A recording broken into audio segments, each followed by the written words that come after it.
Alright folks, today on the bench we have this, the final item in that Amiga 500 plus lot that I got. I don't know if you remember, this was an Amiga 500 with the hard drive. I did a video on the hard drive, I did a video on restoring the Amiga itself. It came with a couple of floppy drive. This is one of them, the other one was this guy here that just worked right away. It just needed a clean, and this one, well, needs a clean as well, but a thorough clean, and I don't know if it works, but I thought we'd do a quick video on just, well, opening this, see what's inside, cleaning it, see if it works, and restoring it if it doesn't, or at least try to restore it. Folks, if like me you've tried to make your own PCB, you know that it's a lot of really hard work. And the results are, well...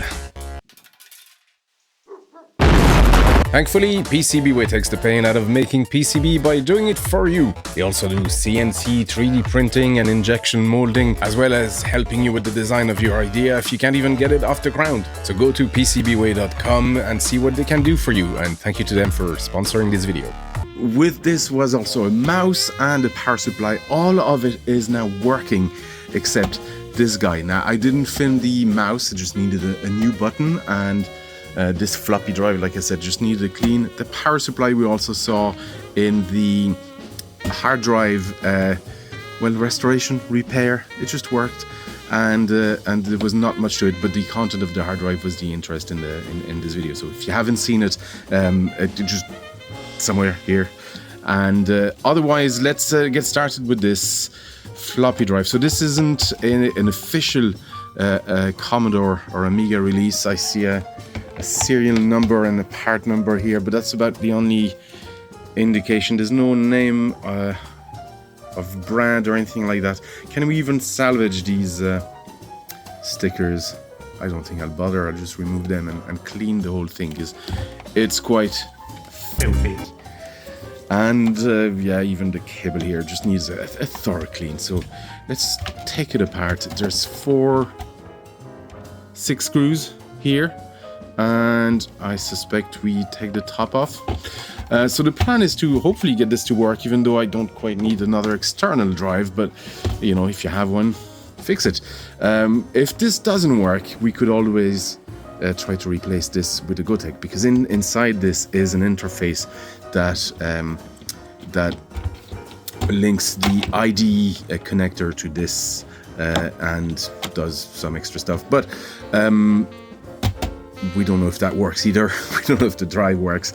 If it all works, we'll keep it as that. If not, we'll just try to replace it with a Gotek. That's the plan. Okay.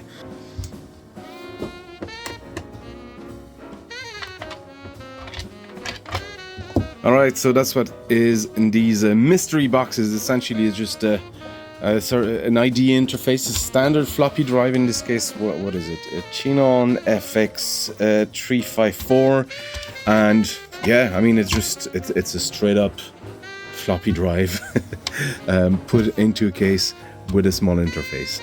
Well, I want to take everything out. I want to take everything out so I can clean this in soapy water, and we're going to open this drive as well just to clean the inside, because it's probably a lot of dust, probably needs new grease and a clean on the head at the very least. Alright, so that's the case completely removed. We're going to clean the case in a while. I'm going to take this guy apart. So I've disconnected here. We've got the ID and power connector, and that goes straight into the Amiga. We're going to set that aside, and I'm going to detach this as well, because I want to clean this, and it's just going to make it easier if there's no components in the way to worry about. There's not much. There's an LS38 and LS175. I don't know off the top of my head what they are. I'll have to look it up. Well, they're standard TTL logic ICs, but I don't know the details of the board. It looks very simple. There's a resistor array here, and that's about it. So it's kind of a straight connection. Maybe some, I don't know, buffering or flip-flopping of sorts. I don't know. Anyway, doesn't matter for now. We need to open this guy. get this out. So I see a few, gonna tab connector here, gonna push those through, get this out. That needs a clean as well. And then we've got 1, 2 screws to remove the top. Is that all? Yeah, seems to be. Yeah, so once you've removed those 2 screws, there's little kind of notches here that you need to pry this box out of, and that's it. Yeah, it removes the bottom here. That's not what I expected. I wanted to remove the top. Does that just slide out? Oh yeah, it just slides off that, like so. Yeah, it's not too bad, but there's some. Yeah, it looks a bit old. We're gonna re-grease this. So I'm gonna just use a cotton bud, and then, although it's moving free enough, it's good to replace the grease anyway. But what we want to clean is the head over here. Oh! I see some dirt. Yeah, there's a fair amount of dust and dirt here that needs a thorough clean. So there's 2 heads to clean. There's one on the bottom and one at the top. And just use the cotton bud with sometimes a little bit of alcohol, but very often you don't quite even need that. But I think in this case there might be some dried bits on that. So yeah, we'll use a little bit of alcohol. Well, not on these for now anyway. It's kind of hard to do with the... Ugh.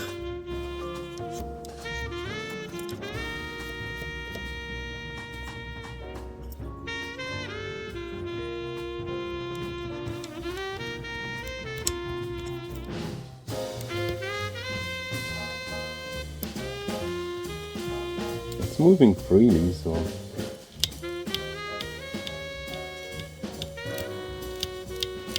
That's the old grease clean from the motor shaft, so I'm going to just apply some small amount of lithium grease on this, and then a little clean on the head here. Looking at the caps, they seem okay. I don't see any leaking. This is just glue or possibly epoxy that was applied to the cap, so it doesn't move. With just 3 caps here and electrolytics. That is, there's 1 here, and I don't see any other ones anywhere. Oh no, not true. 2 here. For now, I'm not going to worry about the caps really. We'll see if this works at all. Scrubbed all I could, but sometimes a soak in soapy water is what's needed, so we're going to leave all these parts soaking for about an hour, and then I'll come back and do more scrubbing. It's mostly that kind of rusty stuff, so WD-40 might be our friend later on as well. While I'm cleaning some of it, I might as well clean everything while I have all the products out. So this cable now is all lovely and clean. There was a red sticker which I removed. I assume this means this wasn't working, maybe. But also this guy here, those screws could do with a little spruce up, and I might just get this sticker off and do a new one with embossed writing.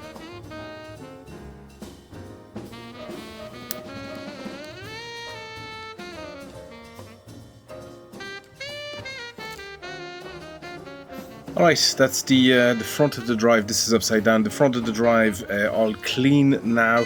Yeah, there was kind of whatever discoloration, rust kind of stuff. I had to scrub quite a lot.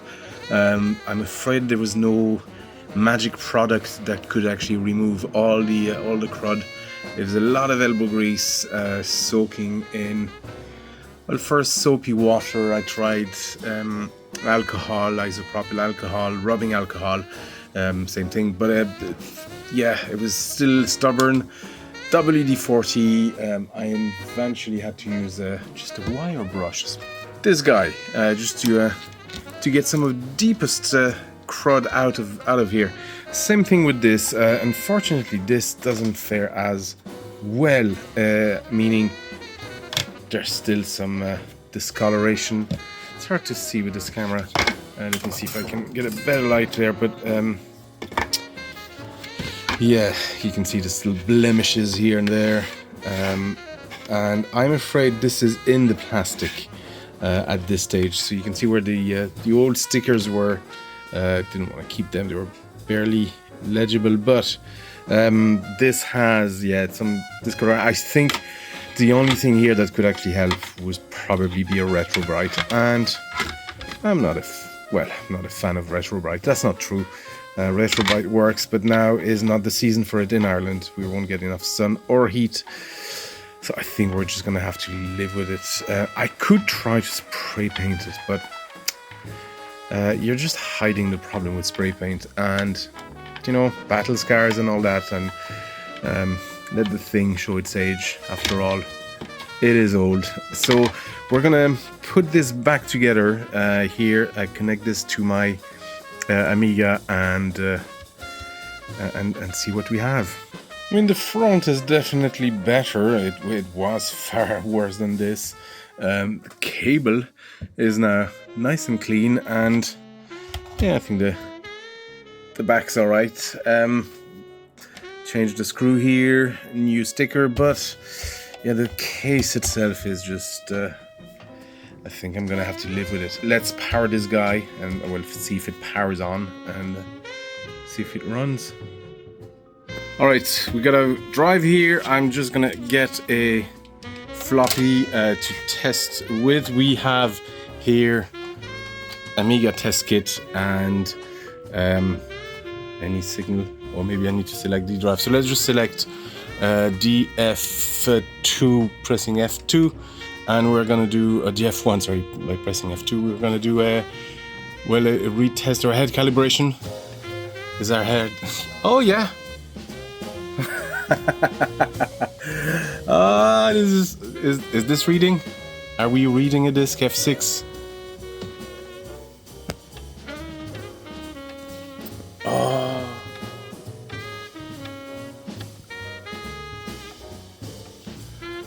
Oh, okay, we got an error maybe on the floppy. I'm not sure what A means.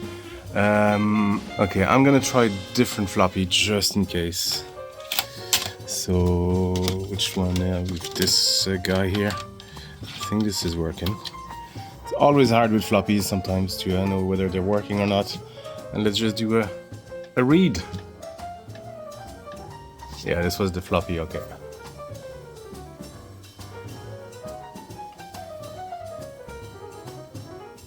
Well, just like that. Just like that.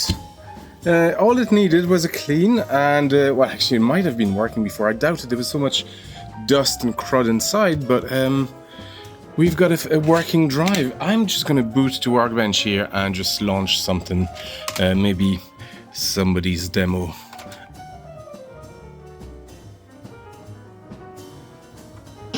Let me lower the volume a bit, and there you go.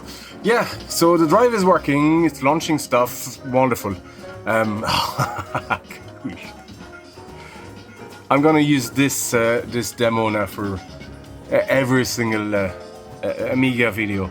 Another test we can try is to see if the daisy chaining is working on these, because not the official Commodore one, but the other ones have an output, meaning you can actually just plug in another hard drive, another floppy drive into them, and I want to see if it all works. So I have them stacked. This is the one we were looking after in this video.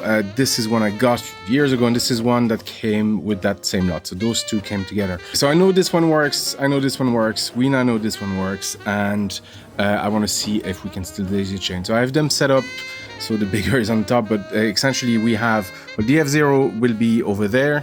This is the internal one, DF1, DF2, and DF3, and 4 drives is the max the hardware, the standard Amiga hardware will allow. So I just want to go to floppy drives. I'm going to insert a floppy, and well, this one should be the first one, just for the sake of confirming that this works. So we will press F2 for DF1, and can we do maybe just a head calibration just to see if we have, yeah, it's all working fine, 11 out of 11.